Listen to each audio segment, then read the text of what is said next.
Welcome to the Voice of Reason channel. Be sure to like this video, plus follow and subscribe to the channel to see more great content. Also check out all of our show pages on Facebook, Twitter, Twitch TV, Getter, Truth Social, Instagram, and TikTok, all at Who's Your Reason. Make sure to tell your friends, spread the word of reason, and enjoy. Plus, become a supporter of the show by signing up on our Patreon account to get special access to additional content not heard on the show. It's time for you to become the ultimate Hoosier-holic. For more information, find us online at HoosierReason.com. We had 120 students graduating class, 400 in the entire high school. We had a female or two that wanted to play on the football team.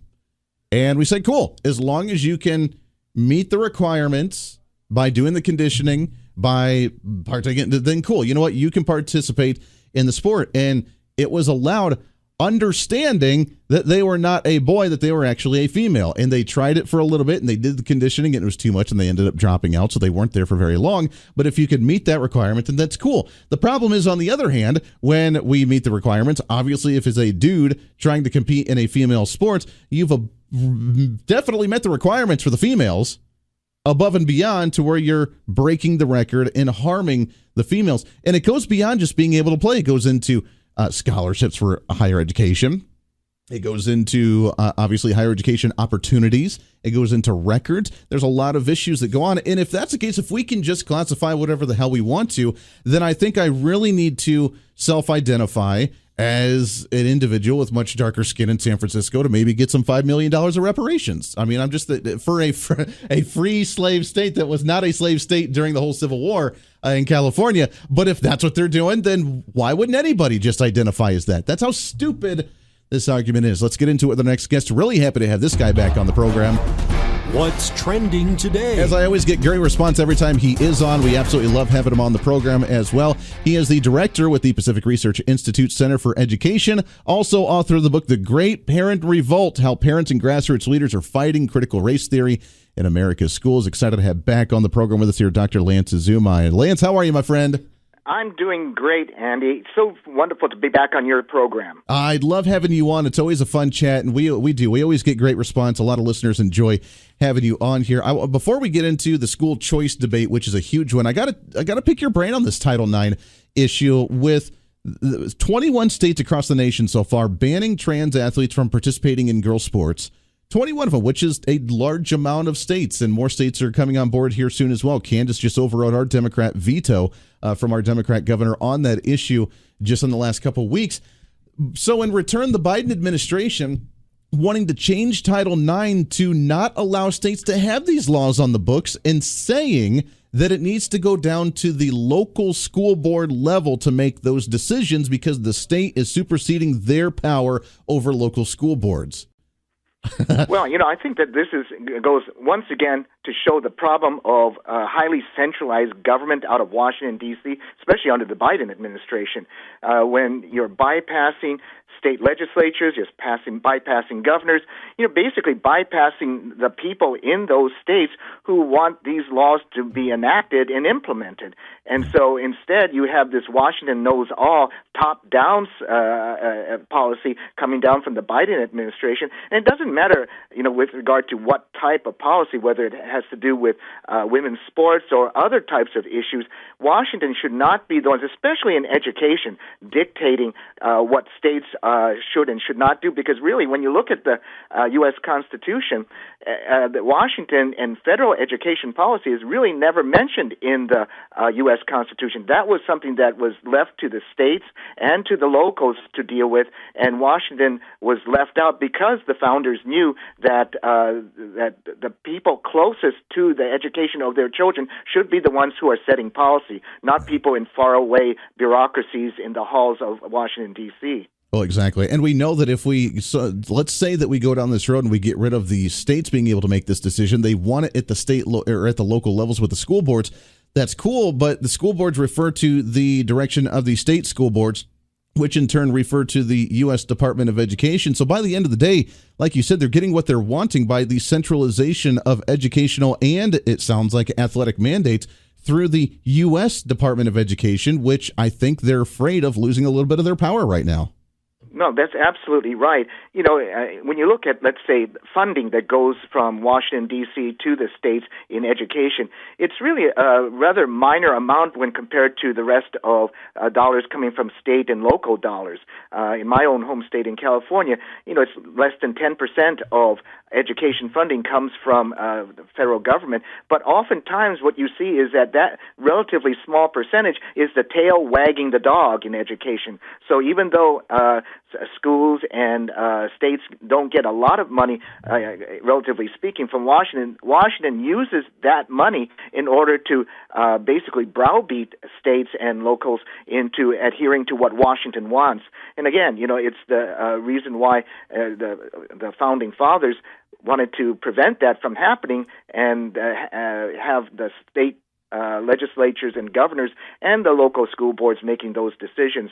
And unfortunately, right now we're seeing that Washington is using the power of their purse in order to browbeat these states into doing whatever now the Biden administration wants. Yeah, it's funny how that works. I'll never forget the conversation when Betsy DeVos was interviewing to be the secretary for the Department of Ed. They weren't asking her about educational quality, what type of curriculum we wanted, what type of programs we wanted for education.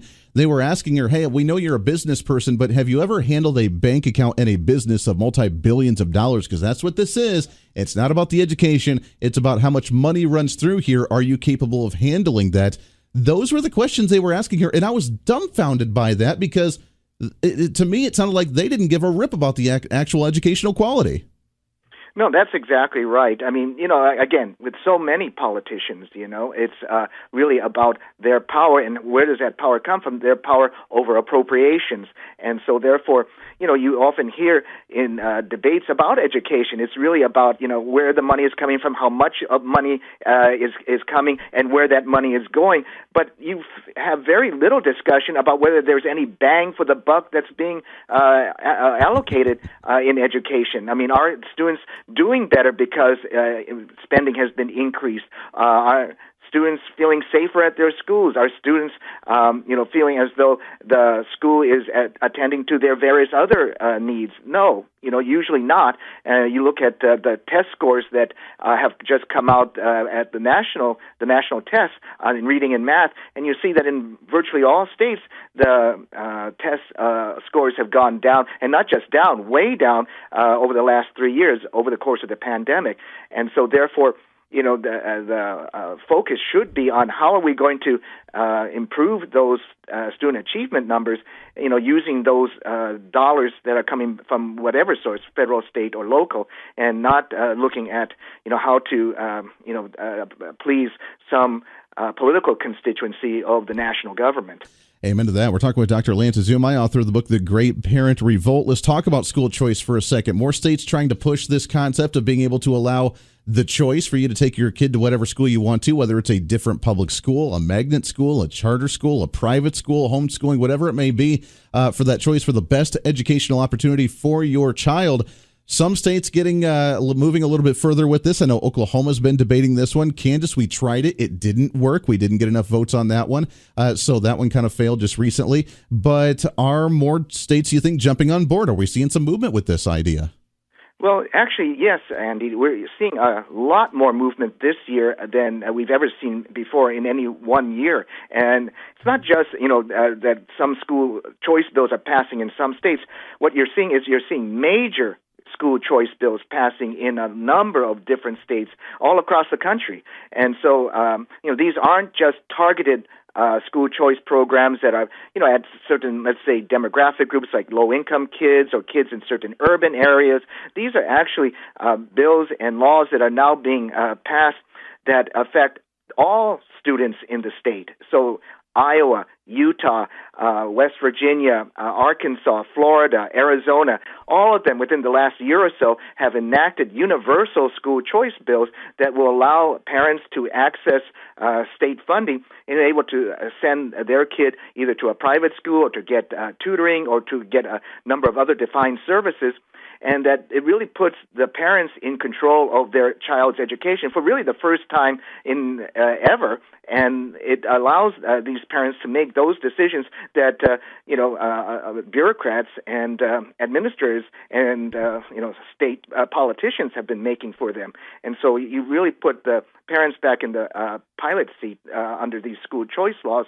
And I think that the reason you're seeing universal school choice laws being promoted now as opposed to targeted ones is because so many of the ills of public education have now become universal. I mentioned the fact that national test scores have fallen off the cliff, and so all kids, whether you're poor or middle class, are not doing well in schools. And also, too, you're seeing programs like critical race theory and these gender issues that you just mentioned, that these types of issues are affecting kids of all demographic backgrounds. So therefore, parents from whatever walk of life are saying that, hey, we need more choices. And that's why I think you're seeing these universal school choice bills passed in so many places. I think more people are going to be aware of this and waking up to wanting to push this as well. I know standardized testing is going on in a lot of places right now. My little girl in third grade right now, she's about ready to turn 9. She's doing her standardized testing, and she said she was confident. She's doing math this week, and she's the math whiz just like her dad. So we'll see how this goes. But I know that a lot of these schools are just not prepared, and their numbers always come in so low, probably on a curve so they can continue to get more federal funding, which is a whole other issue as well. We'll talk about that when we come back. It's Dr. Lance Izumi. I got to take a break. When we come back, school choice. Are we seeing a growing movement across the nation? Right here on The Voice of Reason. Stay here. This is The Voice of Reason with Andy Hoosier.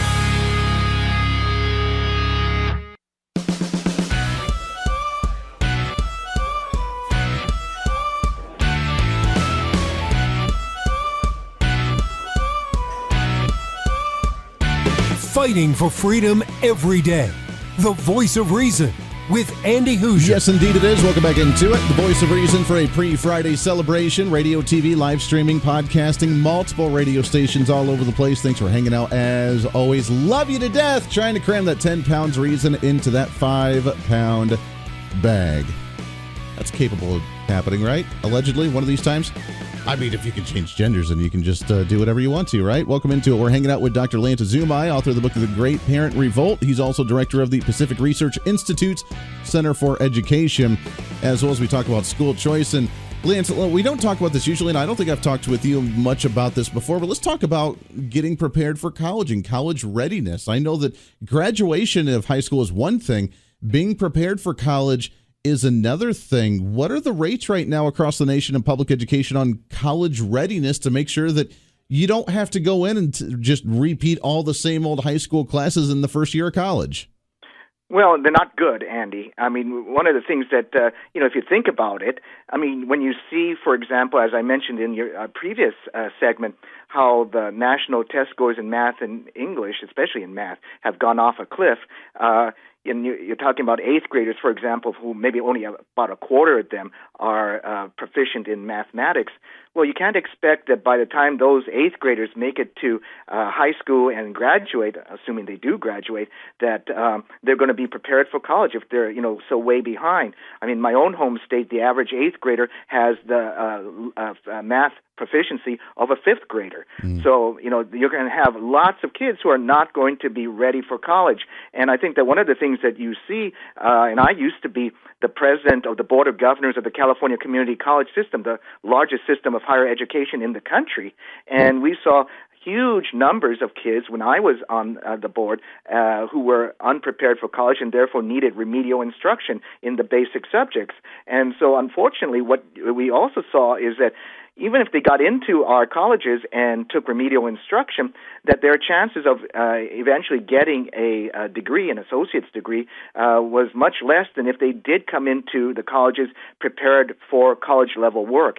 And that's the other thing. It's not just to have these kids graduate. You want them to graduate. You don't want them to drop out, but you got to prepare them because you look at the type of economy that we have right now that relies so much on high-tech and STEM subjects, that unless you prepare these kids and for a higher education, you're going to have a depleted workforce and have people who are not ready to do the work to make America competitive. Yeah, amen to that. And we got just about a couple minutes left here as we wrap up, but that's the direction I wanted to go, is outside of just getting ready for higher education, but also trade schools, trying to go into the workforce directly, because a lot of kids are starting to do that as well, based on the price of college, the wokeness of college, whatever they want to use as an example. But trade schools are becoming huge, and a lot of them are starting to partner with technical schools in the area, or with high schools or with community colleges, trying to partner up. That seems like that might be the future here, is the growth of trade schools in certain industries.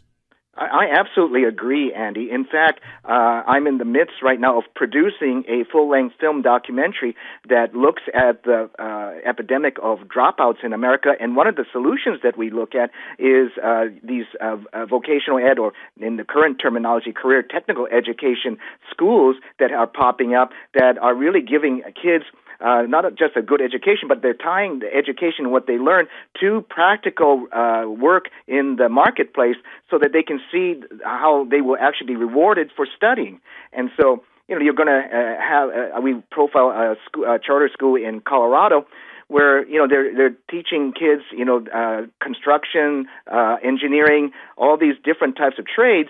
And if you go out of that school and get into welding, for example, within a very short time, you could literally be making $250,000 a year as a welder. Wow. And so that's something that you're not going to see from some poor kid who gets some liberal arts degree from a college saddled with a lot of debt. Yeah, I found that out a little bit too late. I spent $50,000 of state university for 2 years, and I was like, wow, this is really expensive. Maybe I should go to a trade school. Then I went to a broadcasting school and learned my trade. So, it took me a little bit, but by golly, I caught on. I wish I would have known that for the first 2 years as well. We're out of time, my friend. It's Dr. Lance Izumi, The Great Parent Revolt. Check out the book anywhere you can on Amazon and other places as well. Also, the Pacific Research Institute. Lance, it's always good to talk to you, my friend. There's so much to talk about when it comes to public education and how to make it better, and focusing on the youth of America. Lance, we got to get you back on again soon, my friend. I'll look forward to that, Andy. Thanks so much for always inviting me on your show. Oh, always a pleasure. We'll do it again here real soon.